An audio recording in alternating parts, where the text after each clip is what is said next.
Well, good evening guys. It is Monday the 25th today. 1 week after you saw me catch that barbel. We are back today in the barbel swim, the one we've had lots of barbel from, not that one. In a minute I'll run you through exactly what's been happening this week, what we've been doing for a week, fishing wise. But today it's been raining all day and all night.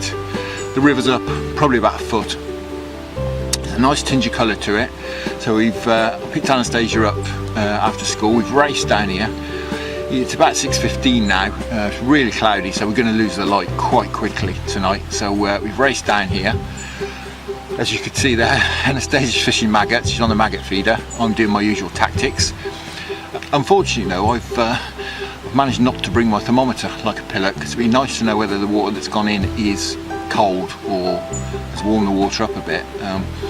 It didn't go cold last night, so I don't think it will be cold rain, but you know, you never know. And unfortunately, I'm not sure where it is, but I haven't got it with us, so we're gonna have to suck it and see a little. But I think we're gonna give it a couple of hours anyway. We're fishing to dark like we normally do, and we see how things go.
Well, what's been happening since you last saw us? Last time you saw me was last Monday. We caught that barbel from the what I've christened the outflow pipe swim up there. What happened after that? Tuesday night, me and Anastacia grabbed our float rods. We came for a wander along here, wandered all down this stretch, just dropping in, doing a bit of float fishing, maggots. I was putting some floating crust in, and the chub were taking it off the top, and I had one out. It was a bit, only about 3/4 of a pound or something like that, I don't know. But that was a bit of fun, Tuesday night. So Wednesday night came, thought fancy a bit of barbel fishing again. It'd been raining, put my thermometer in the water, it was up 1/2 degree, the water had gone up 1/2 degree, I thought fantastic. So I dropped back into the swim up there, I fancied it even though I'd only fished it on the Monday. I fancied it again on the Wednesday. So I fished a couple of 3 hours, tips were tapping but blanked, nothing substantial happened. Got me thinking, I was thinking, well, what's going on? I know there's barbel there, and it just, everything was right, and you know, it just didn't happen, so it gets you thinking. So I thought, well, perhaps, you know, I'm putting these halibut pellets in, you know, 4 mils, I'm putting hemp in. Am I missing a bit of a trick? Perhaps they're getting a bit preoccupied with the smaller baits, and I'm missing a trick, and I should be fishing something a bit smaller. So I thought, you know, what can I do? Okay, well, perhaps I'll go back again. This was a Thursday, and perhaps I'll put some 10 mil halibuts in as well, and perhaps fish a 10 mil halibut on one of the rods, just see if it makes any difference. Now I picked up a tip out of Angling Times, actually. It's Paul Garner's article on barbel fishing in the Angling Times, and he'd said he'd been trying a little method of hooking halibut pellets by super gluing onto an elastic band, and I thought that sounds like a really good idea, so I had to go with that. I'll just grab them, I'll show you. So what I've done is just got an elastic band, if you can see that, and just super glued some halibut pellets with about 10 mil in between them.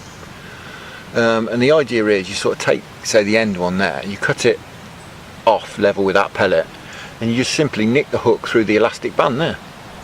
And I tried that on Thursday, and it worked brilliantly. Fantastic. Except I blanked again. However, I was getting lots of taps. It was just starting to get dark, and oh, there was big splashes on the inside in the slack, only about 5 meters downstream from me. I thought, blimey, there's a big pike or something, or zander going mad over there. And then there was the hugest almighty crash, and I thought, that's no fish, it's the bloody otter. So as of that minute, it just went dead. So I went home with a tail between my legs. Friday came and we didn't fish because we decided to do an overnighter on Saturday night. And we decided to do something a bit different because just the two of us were here. As I said, my wife's away. So we do something a bit different. What should we do? And fancied doing a bit of tension bream fishing, to be honest. So I thought, gravel pits. Okay, 20 years ago, I used to fish down at Cirencester, the water park down there. So I was trying to find somewhere we could day ticket, but we could fish overnight, you know, and with fish that we could catch, that were catchable. And couldn't really find anywhere suitable. And I was sort of looking around on Google, as you do, and then dropped on Linear, which obviously is known as a carp fishery these days. But there's some monster bream, monster tension there. So I thought, just day ticket, we can go fish overnight. We're not really after the carp. Saw plenty of articles on the big tension there, you know, tension to like £11, bream to like £15, £16. Brilliant, suit us down to the ground. So Saturday lunchtime, off we went to Linear. It's only just over an hour from here. Didn't even realise it was so close. So we rock up and it's heaving, isn't it? It's not my sort of place at all, but it's heaving. I mean, there's hardly any swims left. Anyway, to cut a long story short, we ended up on Hardwick, which the water we wanted to go on, but in a swim that was about 20 foot deep, to be honest. It was on the right hand spit, if you know. I think it was peg 34, if you're interested at all. The only clear area I could find was sort of rod length or so out, just over maybe a couple of rod lengths, exaggerating a bit, a couple of rod lengths out, and it was ridiculously deep. But there's not really anywhere else to fish. We thought we'd wait till the bailiff came round, have a word with him. This is the odd swim on other lakes we'd seen, but he never turned up. So we settled in for the night, and unfortunately had a good night's sleep. So got up the next morning, tried a bit again, but had a few bleeps and a few knocks, but nothing of any substance. So we blanked again. Came down here yesterday to the loch yesterday evening after we'd got home and sorted everything out, and had a couple of hours fishing for the roach and the rudd at the loch until the rain chased us off, which brings us to tonight. And it rained all night, as I said, so we're really hoping that something's going to happen. Although Anastasia's fishing the maggot feeder and she's not having too many bites, so that doesn't look good. Because when the small fish are having it in here, then all the fish are having it usually. If you can't get a bite off a little one, then you do tend to struggle. So we'll see anyway, we'll see how we get on.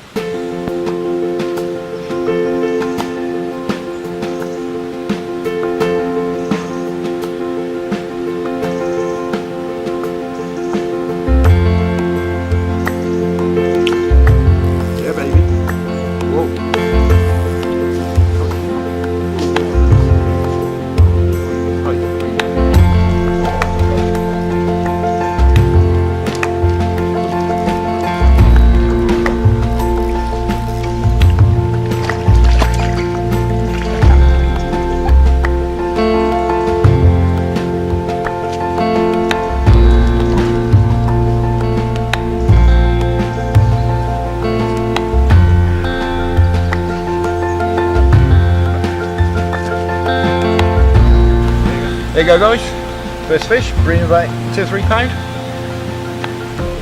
Perhaps we are going to get some fish after all. Well guys, that's a good start. The bream are here, so I'm going to get some more bait in. But no, it's a good start if the bream are feeding here. I've said this before in videos, you know, if the bream are on it, usually you don't catch anything else unless you catch some bream as well. It's very rare, so if the bream are on it, that's great. Great news. Well guys, as you can probably tell, it's like a swamp down there, and there's nowhere flat to stand. I'm really struggling. These boots are just so slippy. It's like being on ice. Anastasia's doing a slightly better job. Plus, of course, she's young and more flexible than me, which is why I'm sticking at the top here. But I've got those magnetic butt rests on. You know, I've tidied them up, done a better job of them at work. Made some little metal pockets and put them in, so it just looks a bit tidier, to be honest. So I've got those on, so the rods are not going anywhere. I know that now, and the betas are on as well, although they're fairly well cranked up. Trouble is, this time my front rest is like really wobbling about. I couldn't do a better job of putting it in, but the rods are not going to go anywhere anyway.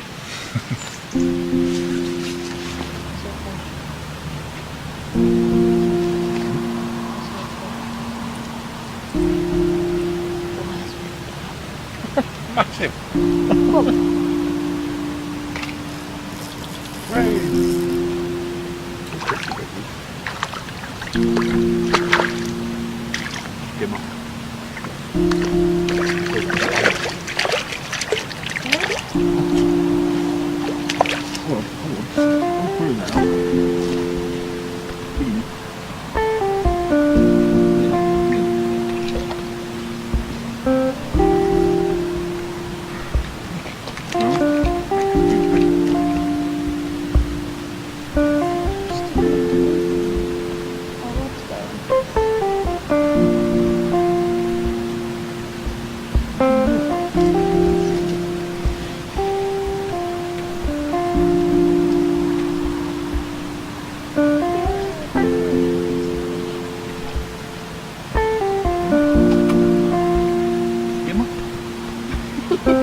I reckon they don't like to take the bream, that's why you know. That's why the bream don't go.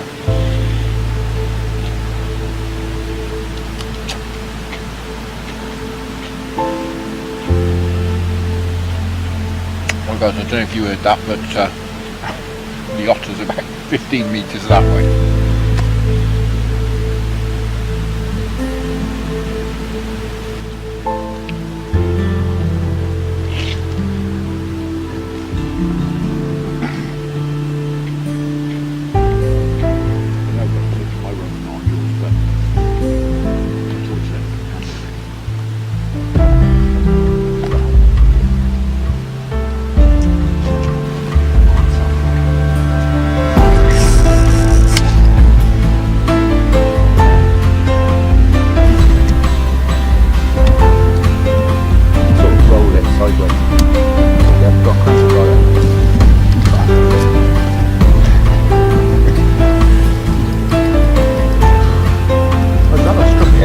Next one I'm going to strike. Clanging away at it. I'll tell you what, it's a very reasonable size actually. I can't do a lot with it. It's so slippy down here, I don't want to go in. Not doing a lot with this at all. I'm the current. Do a lot with it.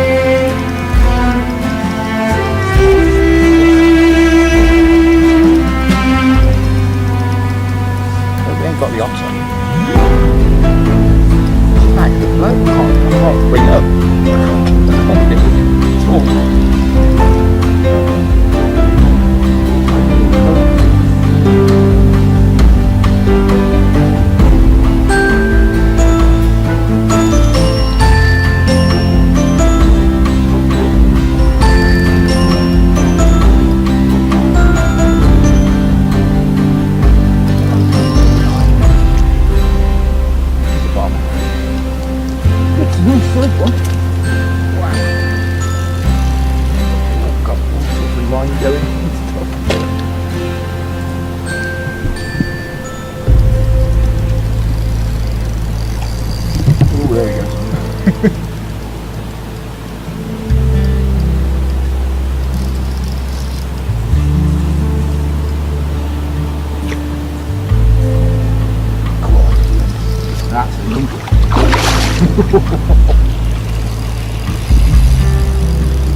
clangs I've been having have been the barbel picking better.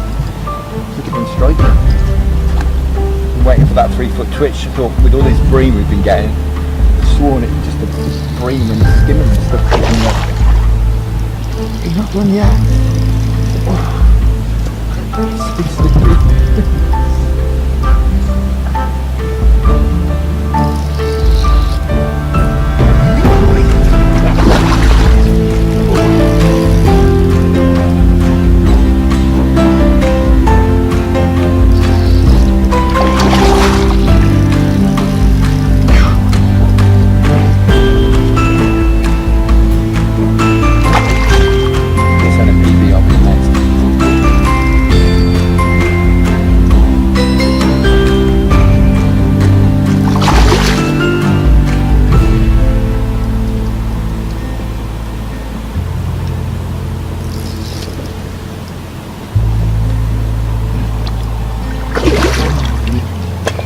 I'm loving it.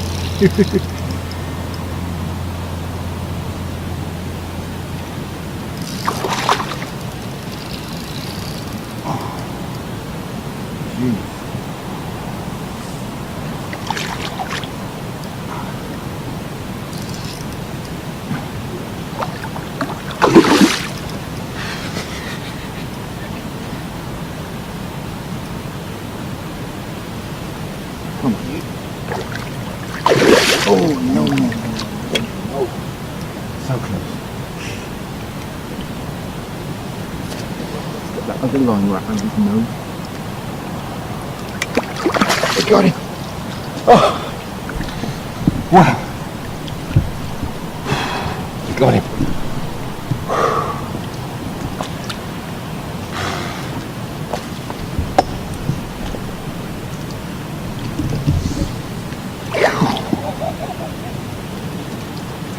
That's a good double.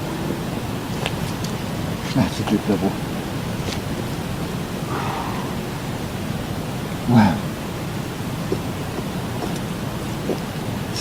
Oh.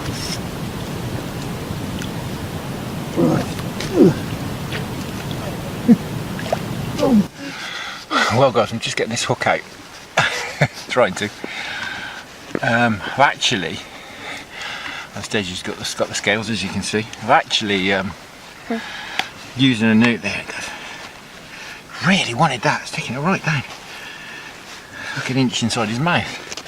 And what I've actually done, guys, is I came across the other day when I was on eBay, as you do. I came across something I like the look of. It's a coated braid from Gardner. It's called sink skin, and it's really heavy coated braid. And to be honest, that was the second cast on it. All I've done is, you can see there, is just stripped away the last sort of inch before the hook. Trace is what, maybe hook length's 2.5, 3 foot long. To be honest, I suddenly realised that that's what I had on when I was playing this fella. Right, let's put that there. Right, we'll get him weighed. It's so fat, it's unbelievable. Right. Well guys, new PB, 11.25. Look at that. I can't get it in the shot. Wow. Look at the gut on it. And the otter's been working both sides of us and across the river from us as well. This place, the Avon here, they are either crawling up the rods or you can't get them out with dynamite. And I knew with less water in, as long as it hadn't been cold, I knew we'd do alright. Wow, look at him. Look at that fella. Oh, it's making my arms ache, making my back ache. Again, perfect condition. Absolutely perfect. Let's have a look at the other side. Not a mark on it. Not a mark. Careful, careful. And perhaps it's bad angling on my part, but I've been ignoring these clangs as you saw on the video. I've had 3 or 4 of them, maybe 5 clangs like that, and I've just ignored them. Thought, now I'll go around. It's just these bream that had moved in that Anastasia's been catching. I thought the next one I'm going to hit it, and I hit it, and it's like I hit a weed bed. Once again, as you can see, not a mark. Absolutely minter. Making my back ache. Right, I think it's time to get some photos.